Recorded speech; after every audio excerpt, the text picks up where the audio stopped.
I mean, they needed Semenyo to basically kickstart pretty much instantaneously, and he's managed to do so. How impressive has that been? Because it does take people a while to settle in to Pep Guardiola's side. Yeah, I think obviously he was in great form though going in before that move, so that obviously helps with the momentum and from my playing days, and when you're in that good sort of things just seem to happen naturally for you. So he's obviously taken that and hit the ground running at City, and yeah, they needed that. They needed something to give them that spark because they have been a bit inconsistent this year, and he's obviously taken his fine form from Bournemouth straight across there, and that goal today was brilliant. That first touch across the defender takes him out of the game, and then that confidence then to just ease into the far corner with his left foot was very, it was a great move. Yeah, and for the fact that City has gone in and became so active in the January transfer window, not just with one big signing, two big signings as well, which is really rare. Mark Guéhi makes his debut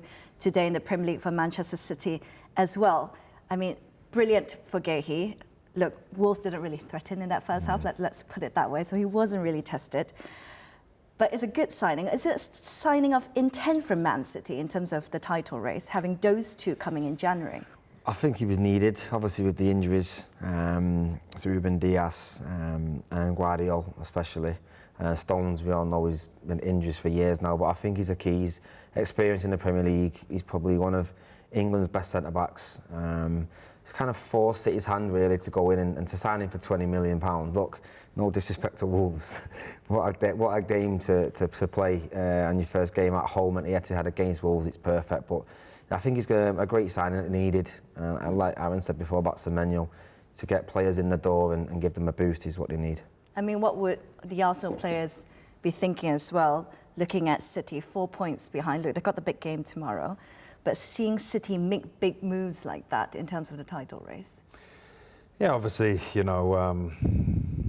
City have been there and done it for many years now, and they have that experience, so they know what it takes to get the job done. So it's in Arsenal's hands now. I think they have the team, they have the squad to be able to compete and go all the way.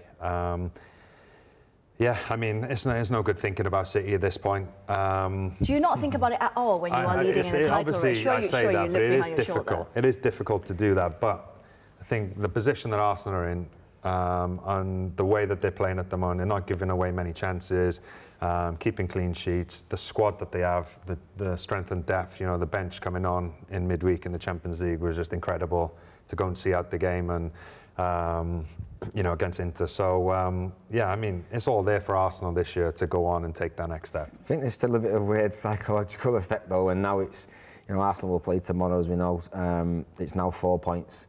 If Arsenal played before, then it goes to 10. So there's always this, and the players, you try and focus on yourselves, like Aaron said, but you can't help but just check how the other score was. But you also know that City, this is when, going into spring, this is really when they start really kicking on. Yeah, this is normally, it's like Man United, under Sir Alex, it's normally the last 2 or 3 months. The business end, as he used to say, is when they kick on. For Pep, obviously losing the derby and losing midweek, he's probably had a few things to say to his players. Like you said, he dropped the boys. But yeah, they normally kick on now. But I'd be surprised if Arsenal do, choke this season and lose it. But we'll see. Choke or bottle? Your choice of words, interesting there. I think, the mentality now down there and what this group, I think they can all feel it. I think there's a different sort of atmosphere around the place, in the stadium. Yeah, they still have to do it. It's a big game tomorrow to take, that they have to take care of to enable them to take that next step. But yeah, we'll see. Are they different? I don't know if you speak to any of the players or you speak to Mikel, of course. Is there a genuine feel that they are different? Yeah, I think they're comfortable now and they know what they are. I think in terms of the team, the dynamics, I think they're very comfortable on the pitch. I think the bench, they're fully engaged and they, when required to come on and make an impact. I think they have a lot of variation and yeah, it's just about taking the next step. That's the thing that's been missing with Arsenal. I remember, playing against Simo all them years ago when they went and won the league, and we thought that we might have clawed the gap back when we beat them at the Emirates, and I think they got a few days off. They want to remind you.